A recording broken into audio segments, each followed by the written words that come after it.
ఎన్నో ఏళ్లుగా కొనసాగుతున్న వివాదం నేడు బ్రిక్స్ సదస్సుతో పరిష్కారం దిశగా కీలక ముందడుగు. ఇరు దేశాల మధ్య సరిహద్దు వివాదం నేటిది కాదు, దాదాపు 60 ఏళ్లుగా పరిష్కారం కాని యుద్ధ వాతావరణం. నేటితో ఇరు దేశాల మధ్య తలెత్తిన సమస్యకు ఫుల్ స్టాప్ పడుతుందా?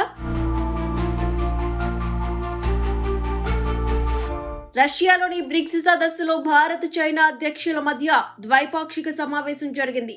2019 ఘర్షణల తర్వాత ఇరు దేశ అధినేతలు సమావేశం కావడం ఇదే తొలిసారి.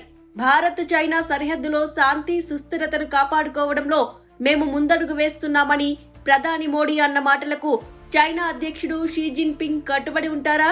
కాగా ప్రపంచ శాంతికి చైనా సంబంధాలు కీలకమని మోదీ అన్న మాటల్లో చాలా బలమైన అర్థం ఉంది. జనాభా, ఆర్థిక వ్యవస్థల పరిమాణం పరంగా ప్రపంచంలో 2 అతిపెద్ద దేశాలుగా ఉన్నాయి. ఒక్కసారి సరిహద్దులో వివాదం శాంతియుతంగా పరిష్కరించుకోగలిగితే మిగిలిన సంబంధాలు మెల్లమెల్లగా మారతాయనేది విశ్లేషకులు భావిస్తున్నారు.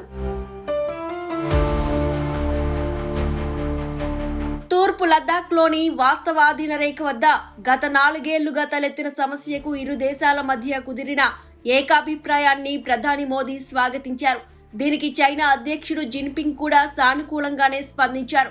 ఆ 2 పురాతన నాగరికతలు అభివృద్ధి చెందుతున్న దేశాలు కావడంలో ఇప్పుడు సౌత్ గ్లోబల్లో కీలక సభ్యులుగా వ్యవహరించేందుకు ఆస్కారం ఉంది.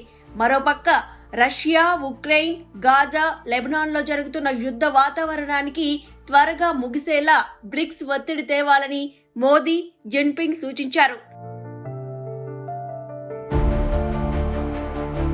అసలు 2020లో గాల్వాన్ లోయలో ఇరు దేశాల సైనికుల మధ్య తలెత్తిన ఘర్షణతో అప్పటి 1962 యుద్ధ వాతావరణాన్ని తలపిస్తుందా అనే సందేహం ఏర్పడింది. వాస్తవానికి ఈశాన్య భారతదేశంలోని 3225 కిలోమీటర్ల హిమాలయ సరిహద్దులతో పాటు టిబెట్ కూడా చైనాలో అంతర్భాగమని వాదిస్తోన్న చైనా పాలకులు యుద్ధానికి సిద్ధమైన రోజులవి. 1959 నుంచి చైనాకు వ్యతిరేకంగా టిబెట్ మొదలైన ఆందోళనలు, దలైలామాకు భారత్ ఆశ్రయం ఇవ్వడం వంటి ఘటనలతో భారత్పై చైనా అక్కసు పెంచుకుంది. దీంతో సరిహద్దుల్లో నిత్యం ఘర్షణలు తలెత్తేవి.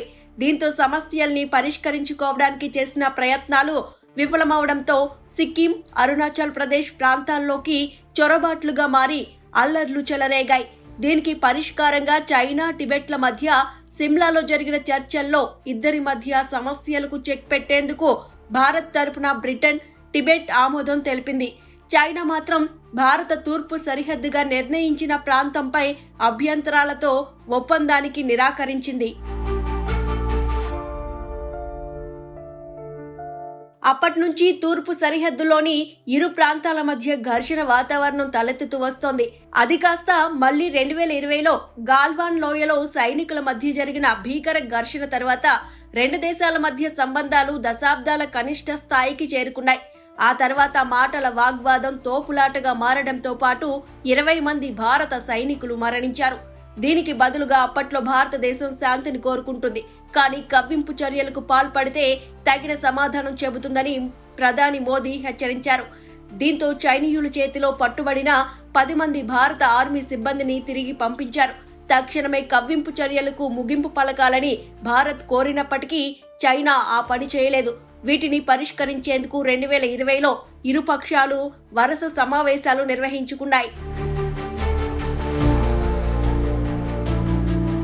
ఓ దశలో ఇరు విదేశాంగ మధ్య జరిగిన 2 ముఖ్యమైన సమావేశాలు కూడా విడదీసేలా చైనా తన వక్రబుద్ధిని ప్రదర్శించింది. ఇలా సుదీర్ఘకాలంగా ద్వైపాక్షిక సంబంధాల్లో ఇరు దేశాల మధ్య శాంతి ఒప్పందాలు సాధారణ స్థితికి రావడానికి ప్రయత్నాలు జరుగుతూనే ఉన్నాయి. ఇటీవల తూర్పు లడాఖ్లో శాశ్వత ముగింపు పలుకుతూ భారత్, చైనా ఒక ఏకాభిప్రాయానికి వచ్చాయి. అయితే నేటి రష్యా ద్వైపాక్షిక ఒప్పందం మేరకు వాస్తవాధీన రేఖ వెంబడి ఇరు దేశాల సైనిక బలగాల ఉపసంహరణ ప్రక్రియ మొదలైంది. సరిహద్దు ప్రాంతాల్లో ఇరువైపులా టెంట్లు, కొన్ని తాత్కాలిక నిర్మాణాలను కూల్చివేసి వెనక్కి వెళ్లిపోవాలని ఇరు దేశాల సైన్యాధికారులు ఆదేశించాయి. దాదాపు 4 ఏళ్ల సుదీర్ఘ చర్చల తర్వాత 3 రోజుల క్రితమే ఒప్పందం కుదరడంతో సరిహద్దులో సాధారణ పరిస్థితులు నెలకొన్నాయి.